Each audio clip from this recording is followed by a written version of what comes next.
I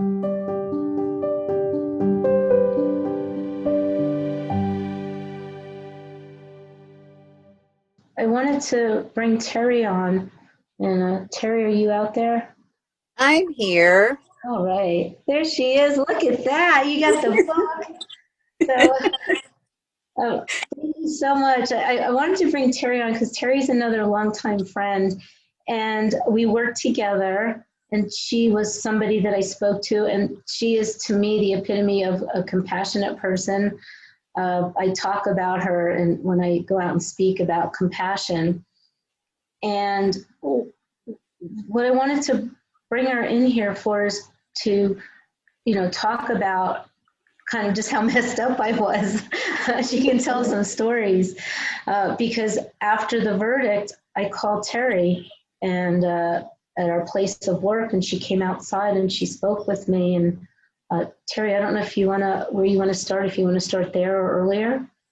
Sure. So Julia and I met when we both started working at this company, and we became really good friends and spent a lot of time together.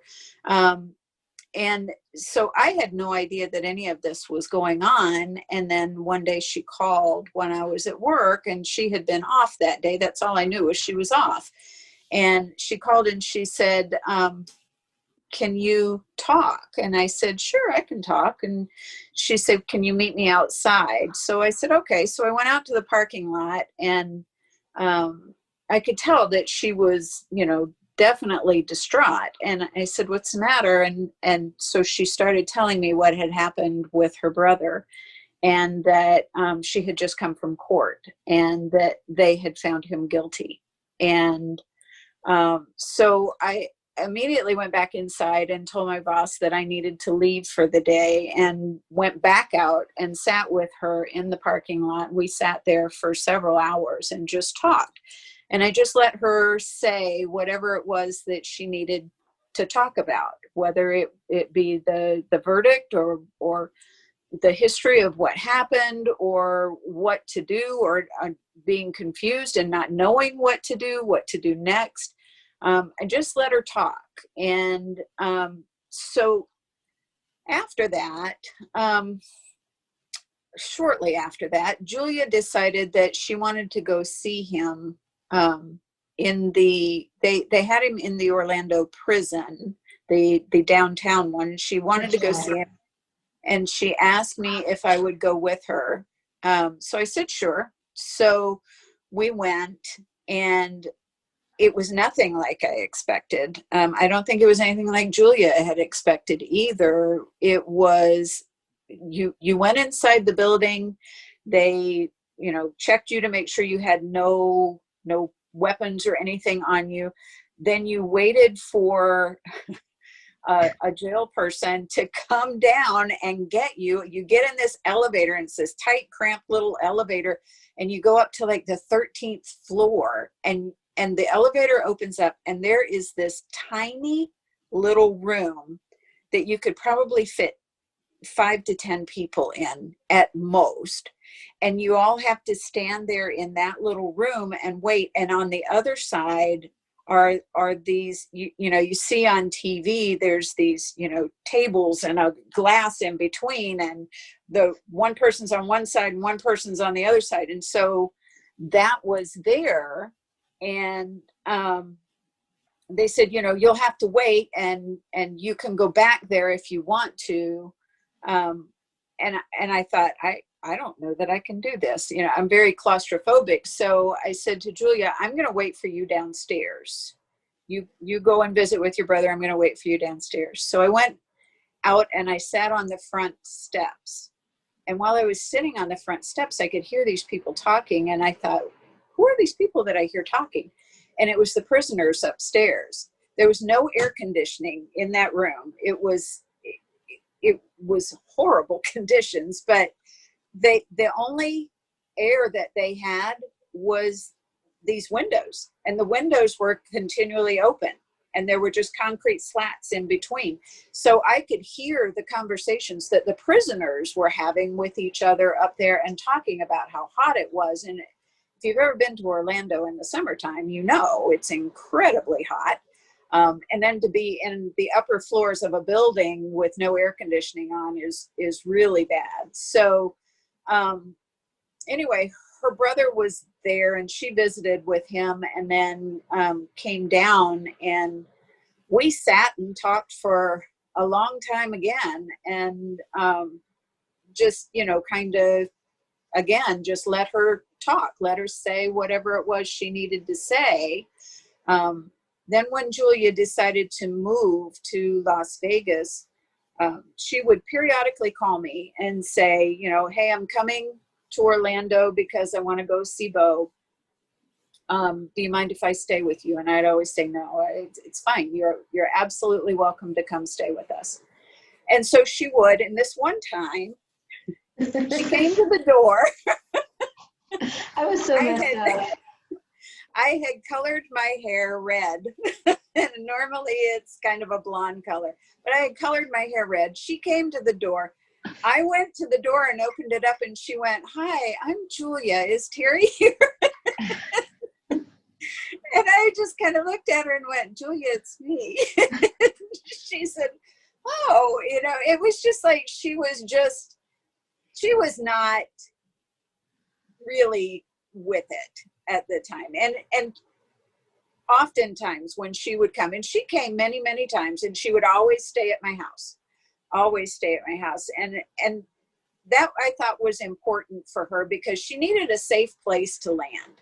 She needed someplace that would be a respite for her, that she knew if she wanted to cry, if she wanted to talk, whatever she needed, she could get that there. And it was a place that she could feel safe. And she always needed that to have, and everybody needs that, especially when you're going through a traumatic situation like this. You need a place that's safe, that you can land, that you know that you can be your most vulnerable, and nobody's going to judge you. Nobody's going to, you know, kick you out. Nobody's going to give you a hard time. Nobody's going to reject you for that, because everything that happened wasn't Julia's fault. Nothing that happened was a direct result of anything that Julia said, or anything that Julia did. She was a victim of the circumstances. So she would come and she would stay at my house, and, you know, we would always be real happy to see each other. And then we would sit up late and talk, and she would talk about her brother. She would talk about what happened.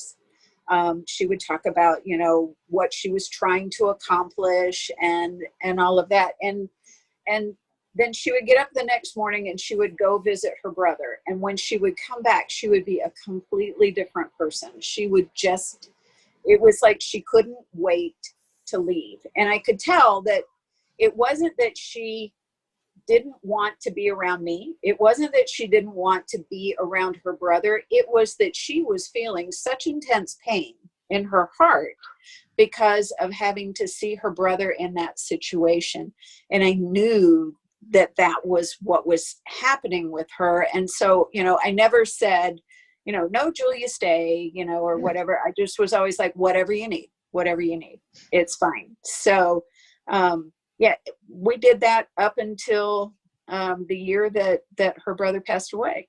And I mean, we've been friends all these years, and she still can call me at any particular time, and doesn't matter. We'll talk, whatever she needs. No, I appreciate it. It was just always such a warm place. I was so fortunate to have a couple places that I could stay when I go visit, and I just wanted to bring out the financial burden to travel too, which people don't think about. But right. I was very fortunate, and really, what Terry brought out was I was just not present in my life for like 15 years. I was just going through the motions. And I think it's important to find a safe place. And Terry was one of those places that I could go. Terry was just this awesome cook. She'd just make all this comfort food. You just go there and you'd have like some good comfort food. And there was always family around, and it was just a really warm place. So I think that because of our relationship and because Terry was so compassionate and the first person that I spoke to, I feel like I did lean on her when I did come out. And so other people on the line might be like, well, she didn't speak about it with us. And I think it was just that maybe you just find a safe person to talk to. And looking back, I could have been talking to all of my good friends that are on the line here, but I didn't know how. And I just appreciated being able to have that support. And in the book, I do talk about that, having that support, finding safe people to talk to. Yeah, I mean, it was just so nice. And Terry had such a warm home. And yeah, I just think it's important for people to know, you know, what you said, especially about how I was just a skeleton of myself, even though I was going through the motions. So there could be people around you that are going through it that haven't spoken about it. But if they find somebody like Terry that's compassionate and just listens, and you know, that's really important, and that really helps. It didn't help me be more present, but I still did manage to get through life at that time, and I did have a safe place to go. So I really appreciated that. Yeah. And thank you, Terry. Sure.